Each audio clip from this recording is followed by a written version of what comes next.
ओम शांति।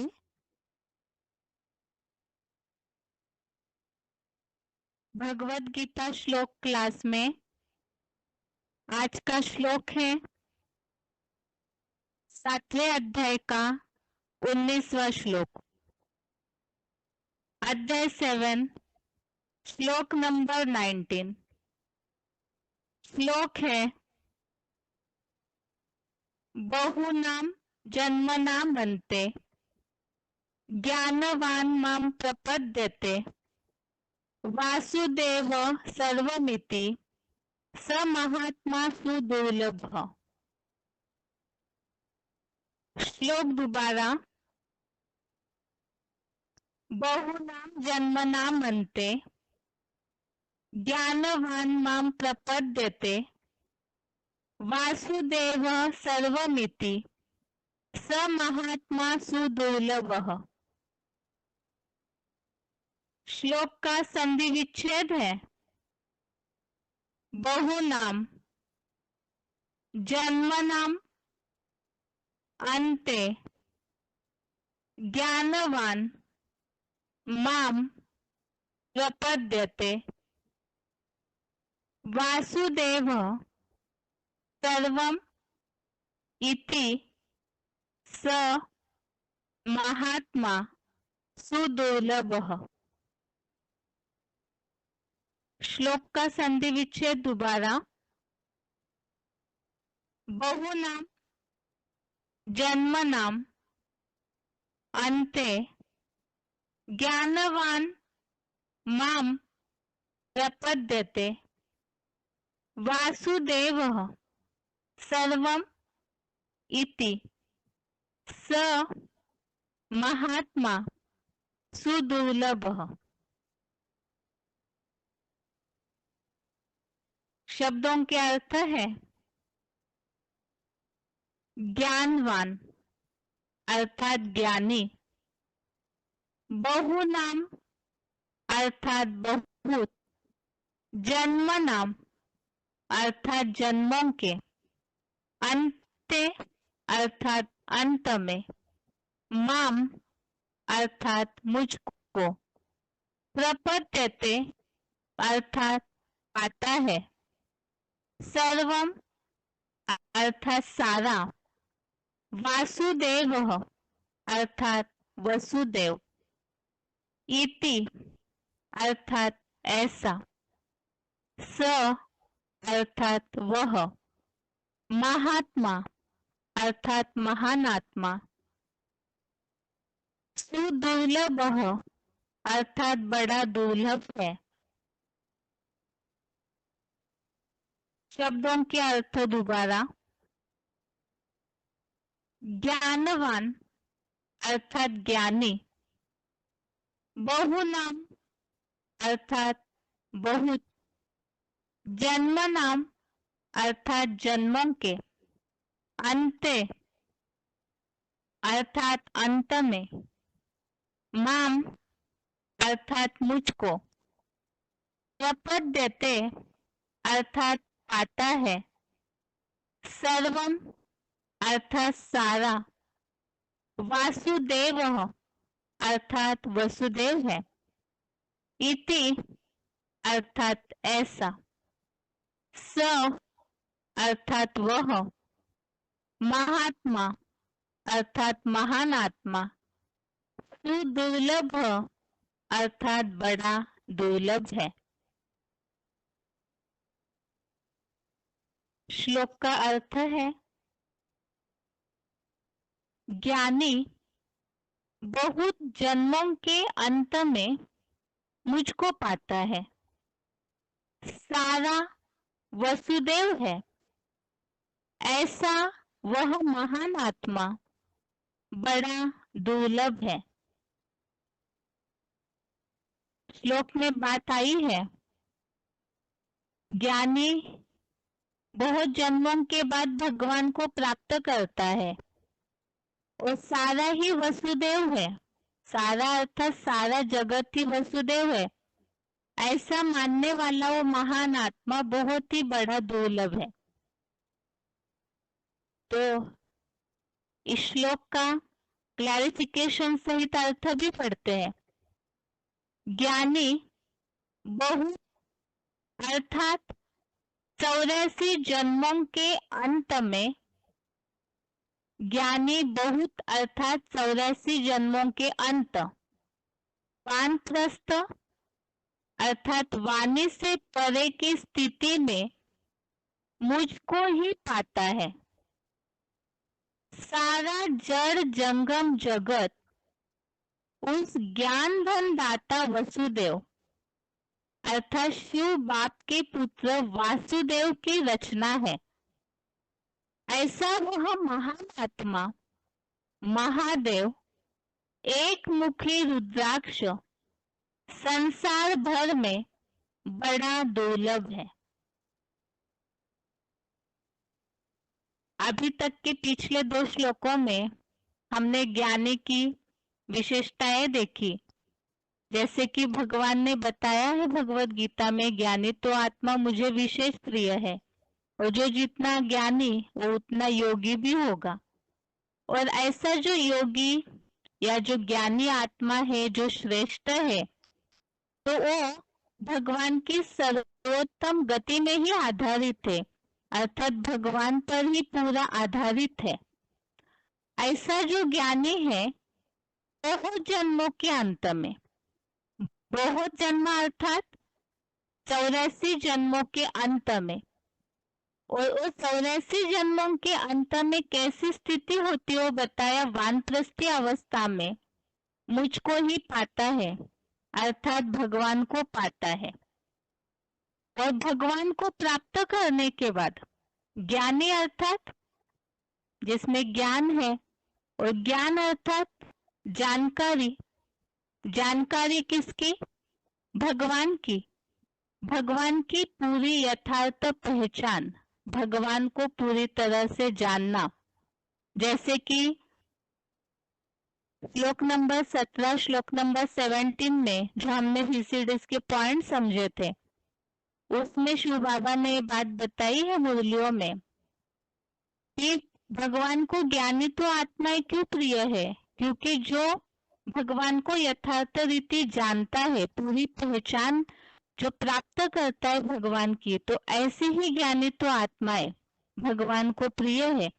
तो इसी तरह से ये जो ज्ञानी भगवान को प्राप्त करता है, अर्थात भगवान की पूरी जानकारी लेना ही भगवान को प्राप्त करना, और जब वो प्राप्त करता है तो सब कुछ मिल गया, भगवान मिल गया, ज्ञान मिल गया, तो सब कुछ मिल गया, ऐसे मानने वाला एक ही है वो महान आत्मा महादेव, अर्थात एक मुखी रुद्राक्ष। और वो पूरे संसार में ऐसा एक मुखी रुद्राक्ष का मन का मिलना बड़ा दुर्लभ है। तो माला के मन के अर्थात आत्माओं की निशानी, तो ऐसी महादेव जैसी महान आत्मा बहुत विरली है। और ऐसे जो मानने वाला है, भगवान मिलना अर्थात भगवान की पूरी जानकारी, तो भगवान वही सारी दुनिया का रचयिता है, सारी सृष्टि उसी की रचना है। वो जो उल्लेख आया है श्लोक में, ज्ञान धन दाता वसुदेव, अर्थात ही वो ज्ञान का पूरा भंडार है, और 100% मिल गया भगवान, और भगवान की जानकारी मिल गई, तो सारी सृष्टि तो उसी की रचना है। तो बीज मुट्ठी में आ गया तो सारा वृक्ष ही हाथ में आ गया, ऐसे जो समझता है वो ऐसा एक मुखी रुद्राक्ष जो भगवान प्राप्त होने के बाद पाना था सो पा लिए, ऐसी स्थिति को अनुभव करने वाला वो महान आत्मा एक महादेव है। और इसी संदर्भ में ही जो मुरलियों में उल्लेख आया हुआ है वो पॉइंट दिए हुए हैं। एक तो सच्ची गीता खंड 2 में उल्लेख आया हुआ है, अव्यक्तवाणी का पॉइंट है, अव्यक्तवाणी तारीख 13 जनवरी 1978, अव्यक्तवाणी डेट 13 जनवरी 1978। 78 पॉइंट है, जब विश्व का मालिक अपना हो गया तो विश्व अपनी हो गई ना।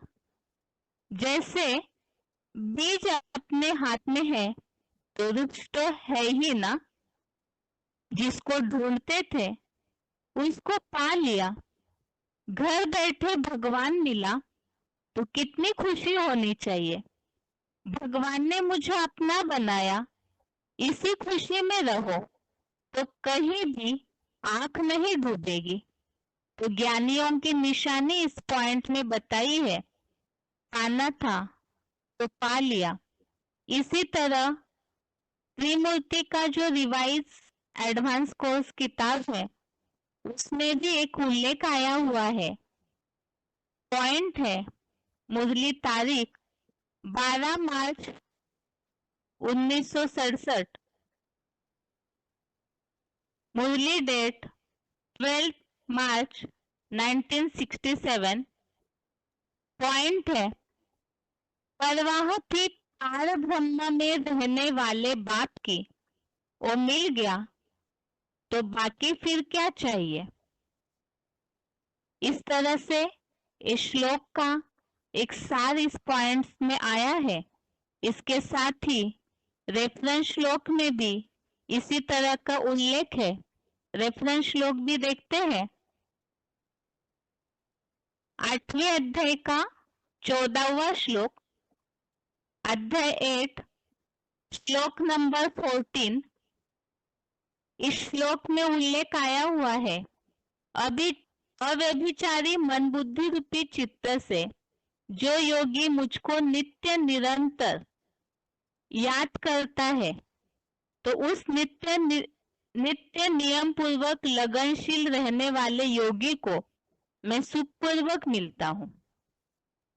तो ज्ञानी जो जितना ज्ञानी है वो उतना योगी, और ऐसी जो योगी आत्माएं अव्यभिचारी भाव से याद करते हैं तो उनको भगवान की प्राप्ति हो जाती है।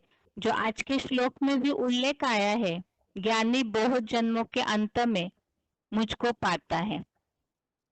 और चौथे अध्याय का 35वां श्लोक, अध्याय 4 श्लोक नंबर 35, इसमें उल्लेख आया है, जिस पांडवपति जगत पिता को जानकर फिर से इस संसार में अल्पकालीन संबंधियों के दैहिक मोह को तो 21 जन्मों में नहीं पाएगा, फिर तो जिस जगत पिता की आत्मा में समस्त प्राणियों को बुद्धि नेत्र से मुझ बीज रूप अव्यक्त लिंग में समाये स्वर्गीय प्लस नारकीय सृष्टि वृक्ष को साक्षात और स्पष्ट देखेगा।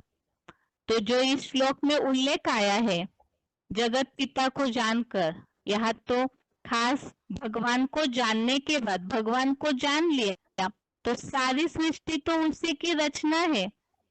तो रचयिता अर्थात बीज में ही सारे सृष्टि को देखेगा। और ये बात जो आज के श्लोक में भी उल्लेखित है कि सारा जड़ जंगम जगत उस ज्ञान धनदाता वसुदेव की रचना है, ऐसा मानने वाला अर्थात भगवान ही सब कुछ है, ऐसा बीज में ही सारे वृक्ष को देखने वाला, भगवान को ही सब कुछ मानने वाला, ऐसा महान आत्मा बड़ा दुर्लभ है। इस श्लोक का अर्थ है, बहुत सारे मुरलियों में शिव बाबा ने इसके बारे में बताया है, उसे सुनते हैं, लेकिन उसके पहले उच्चारण।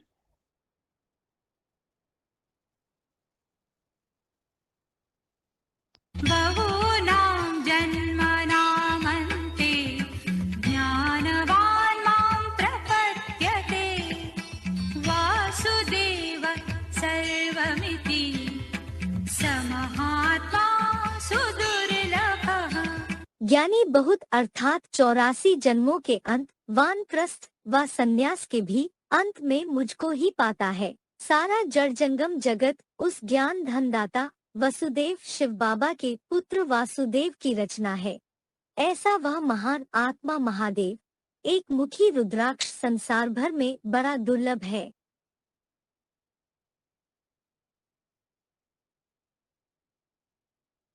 बहूनां जन्मनामन्ते ज्ञानवान् मां प्रपद्यते वासुदेव सर्वमिति स महात्मा सुदुर्लभः।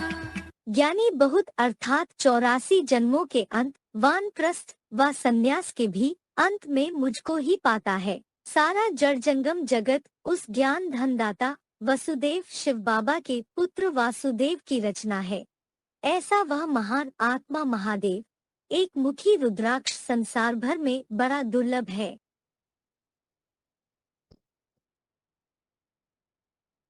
आगे है वार्तालाप number 1551, discussion number 1551, 34 minute 34 minutes के बाद से लिया हुआ पॉइंट है। इसी श्लोक से संबंधित पूछा हुआ प्रश्न है, बहुत जन्मों के अंत में ज्ञानी मुझको पाता है।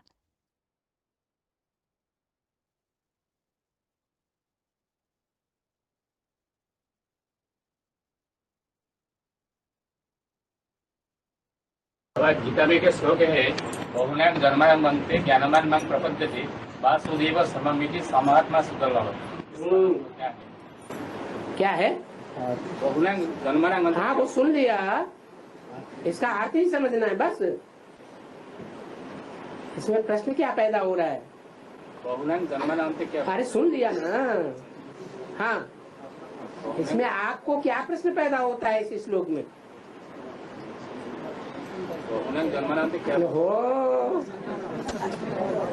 रट रखा है। बहुत जन्मों के अंत में जो ज्ञानी व्यक्ति होता है वो मुझे प्राप्त होता है, लेकिन इसमें आपको प्रश्न क्या पैदा हो रहा है?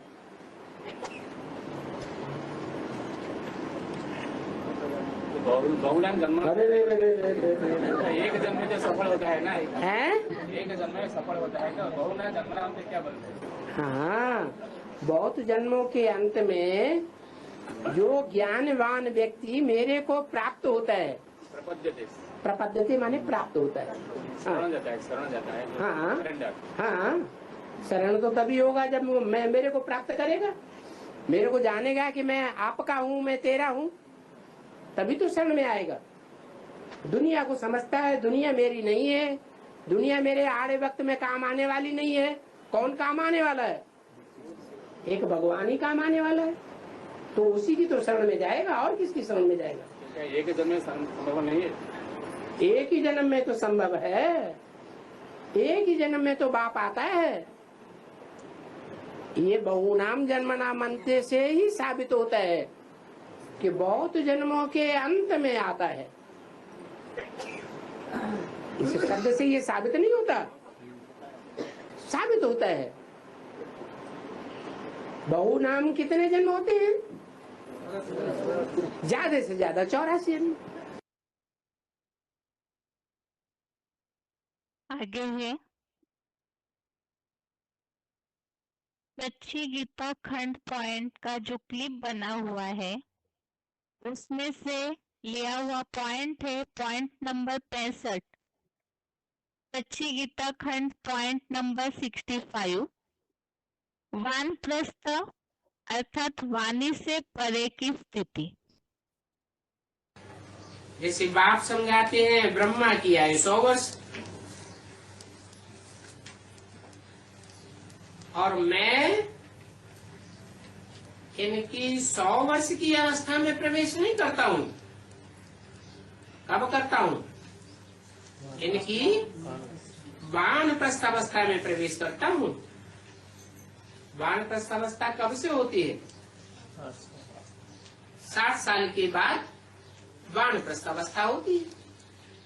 कहते भी है 60 तो लगी लाठ। ज्ञान की लाठी कब लगती है? जब 60 वर्ष की उम्र होती है, अर्थात दुनियादारी से बुद्धि खिसकने लगती है। बहुत जन्मों के अंत के भी अंत में मैं आता हूँ। बहुत जन्म कितने होते हैं? 84 जन्म होते हैं। और 84वें जन्म के अंत को क्या कहें?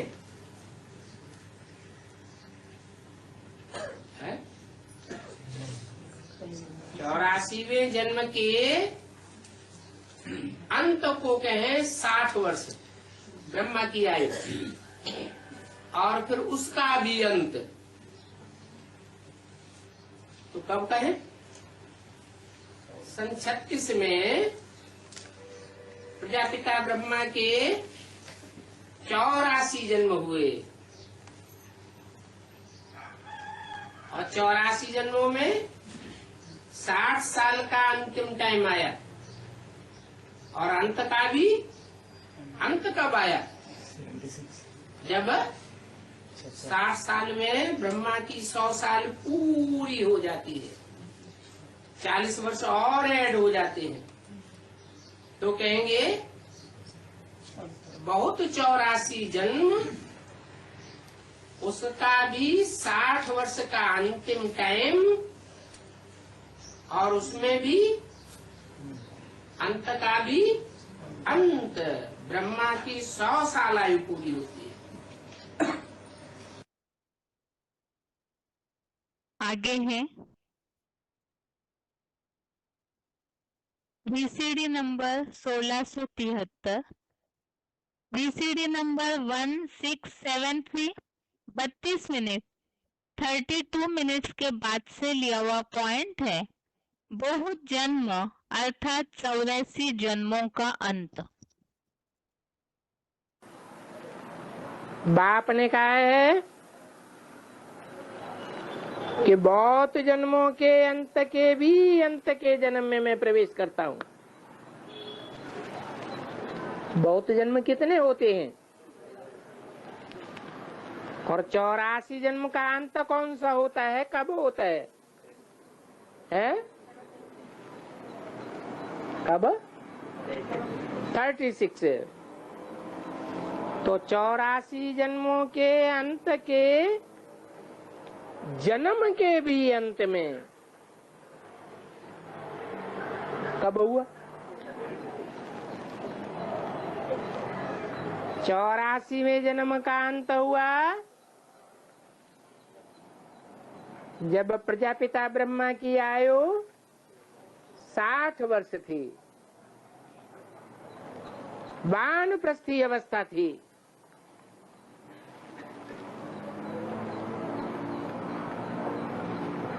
फिर थोड़े समय के बाद शरीर छूट जाता है। ब्रह्मा की आयु 100 वर्ष पूरी नहीं हुई, तो वो 100 वर्ष आयु पूरी करने के लिए ये बात बोली गई कि 84 जन्म के अंत के बीज अंत के जन्म में मैं इनमें प्रवेश करता हूँ।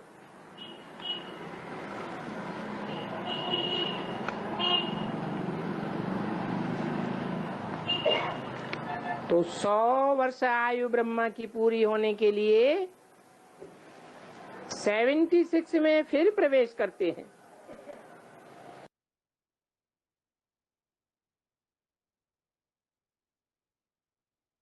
अभी तक के पॉइंट्स में जो श्लोक में उल्लेख आया हुआ है उसके बारे में हमने सुना कि 84 जन्मों के अंत में और जब वानप्रस्थी अवस्था होती है उसका उल्लेख है। आगे का पॉइंट है VCD number 1797, VCD number 1797, 47 minute 47 minutes के बाद से लिया हुआ पॉइंट है ज्ञान धन दाता वसुदेव। वासुदेवम, वसु कहते हैं, वसु मानी धन संपत्ति, और उसके बच्चे का नाम है वासु। वासु की नाक का भी नाम सुना होगा। सुना ना? तो वो है वासुकी नाग, और ये है वसुदेव का पुत्र वासुदेव। भक्ति मार्ग में वासुदेव किसको कहते हैं? कृष्ण को कहते हैं। उन्होंने तो कृष्ण को भगवान मान लिया, लेकिन वास्तव में वासुदेव कौन हुआ? जो वसुदेव का पुत्र है। वसु माने धन संपत्ति, ज्ञान की धन संपत्ति देने वाला, देव माने देने वाला। कौन है? शिव बाबा। तो शिव बाबा अपने पुत्र वासुदेव, ब्रह्मा का पुत्र ब्राह्मण, विष्णु का पुत्र वैष्णव, जिन का पुत्र जैन, एक मात्रा बच्चे के अर्थ में बढ़ती है।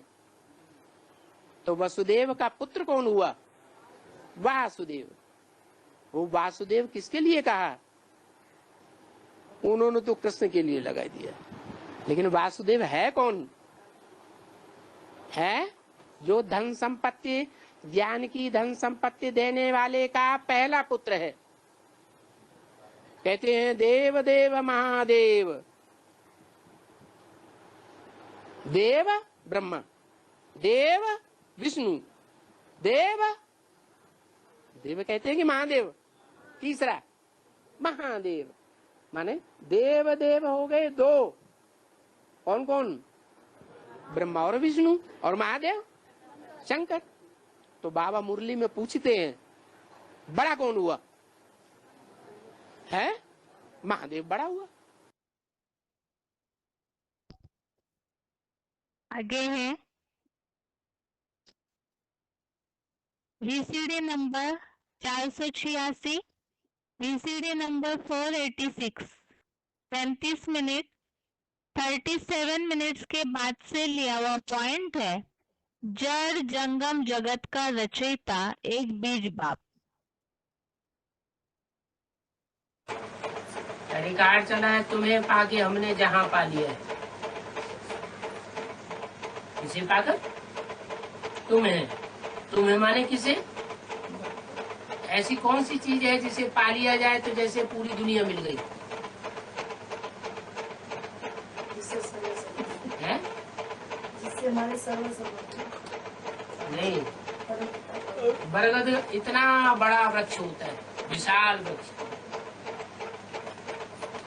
बरगद को तो कोई नहीं उठा सकता, लेकिन बरगद का बीज मिल जाए तो बुद्धि में आ जाता है कि बीज मिल गया तो जैसे हमको सारा वृक्ष मिल गया। तो ऐसे ही ये इतनी बड़ी दुनिया, उसको कहते हैं जहान। वो जहान हम कैसे पालेंगे? जो जहान का बीज है, बीज माना बाप, जो विश्व पिता है वो हमको मिल जाए तो जैसे सारा विश्व हमको मिल गया। आगे का पॉइंट है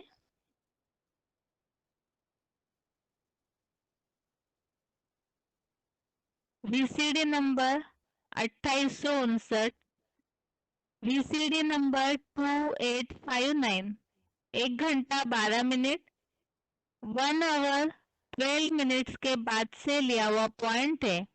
महादेव एक मुखी रुद्राक्ष बड़ा दुर्लभ है। तो शिव बाबा आकर के जिस मुकर्रर रथ में प्रवेश करते हैं उसको आप समान बनाए देते हैं, गुणों का भंडार बनाए देते हैं। तो बताया वो हीरो पार्टधारी कहा जाता है षष्ठी रूपी रंगमंच का। हीरो में तो बहुत गुण होते हैं ना, है कि सामान्य पार्टधारियों में? किस में? हीरो में बहुत गुण होते। तो उसमें वो पत्थर घिस घिस करके नदियों में आते हैं और घिस घिस करके ये लिंग बन जाते हैं। तो बहुत ऐसे पत्थर हैं जिनके अंदर भी सोना होता है। क्या? उन पत्थरों को तोड़ो तो अंदर से सोने का टुकड़ा भी निकलता है। ऐसे होता है। तो तुम उसको गोल करेंगे ना। हाँ हाँ, जो पत्थर का टुकड़ा निकला है वो तो टेढ़ा मेढ़ा होगा, तुम उसको गोल करेंगे, घिसेंगे, तो भी वो सोने के निशान जरूर निकलेंगे। हाँ, फिर वो देखो, वो बहुत बहुत महंगे बिकते हैं। कौन? वो पत्थर के लिंग जिनमें सोना का झिरी जड़ी हुई होती है। हाँ, समझे ना? तो ये यादगार है। कहाँ की? अरे सब यादगार है, कहाँ की है? पुरुषोत्तम संगम युग की यादगार है, जो जानकार लोग जब जान जाते हैं इस पत्थर में तो बहुत सोना है, लिंग पत्थर में, लिंग रूप पत्थर में बहुत सोना है, बहुत सच्चाई है, तो उस वो बहुत महंगा मिलता है। महंगा मिलता है माने जैसे कहते हैं ना, वो तो सारी दुनिया का बीज है ना। जैसे रुद्राक्ष के मणके होते हैं, उनमें एक मुख का मणका बड़ा विरल मिलता है, तो बहुत कॉस्टली होगा ना। हाँ, बहुत कॉस्टली होता है। तो ऐसे ही वो पत्थर जिसमें लिंग में बहुत सोना होता है, वो बहुत महंगा वो पत्थर लिंग मिलता है, बिकता है। आगे है VCD number 354, VCD number 354, 34 minute 34 minutes के बाद से लिया हुआ पॉइंट है। एक मुखी रुद्राक्ष बड़ा विरला मिलता है। 108 आत्माएं हैं जिनमें सुप्रीम सोल प्रवेश करता है, और प्रवेश करने की यादगार बनी हुई है रुद्राक्ष के मणके। वो रुद्राक्ष के मणकों में मुख बने हुए हैं, कोई में कई मुख होते हैं, कोई में थोड़े मुख होते हैं, कोई एक मुख का भी होता है। जो एक मुख का मणका होता है वो बहुत विरल मिलता है, मिलता भी नहीं बहुतों को। कोई डुप्लीकेट बना दे तो बात दूसरी है, लेकिन वो एक मुख का मणका मिलता नहीं है। क्यों नहीं मिलता है? कि सुप्रीम सोल जो है वो मुकर्रर रूप से एक में ही प्रवेश करता है, और जो में 108 में प्रवेश करता है उनकी कोई गारंटी नहीं है कि सुप्रीम सोल ही हमेशा प्रवेश करता है, कुत्ता बिल्ला भी प्रवेश कर सकता है।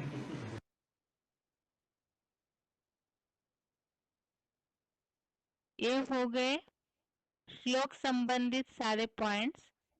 तो श्लोक का अर्थ हमने समझा है पॉइंट्स के आधार से कि ऐसा जो एक मुखी रुद्राक्ष का मन का जो विरला मिलता है वो महान आत्मा महादेव है, और वो महान इसलिए है, ऐसे विरला दुर्लभ इसलिए है वो एक मुखी रुद्राक्ष, क्योंकि भगवान को जो बहुत जन्मों के अंत में ज्ञानी भगवान को पाता है, तो ऐसे समय में भगवान को प्राप्त करने के बाद पाना था सो पा लिया ऐसी स्टेज को अनुभव करने वाला और ज्ञान धन दाता वसुदेव सारी सृष्टि का बीज और रचयिता है, और वो मिलने के बाद और कोई परवाह ही नहीं ऐसे समझने वाला एक ही है।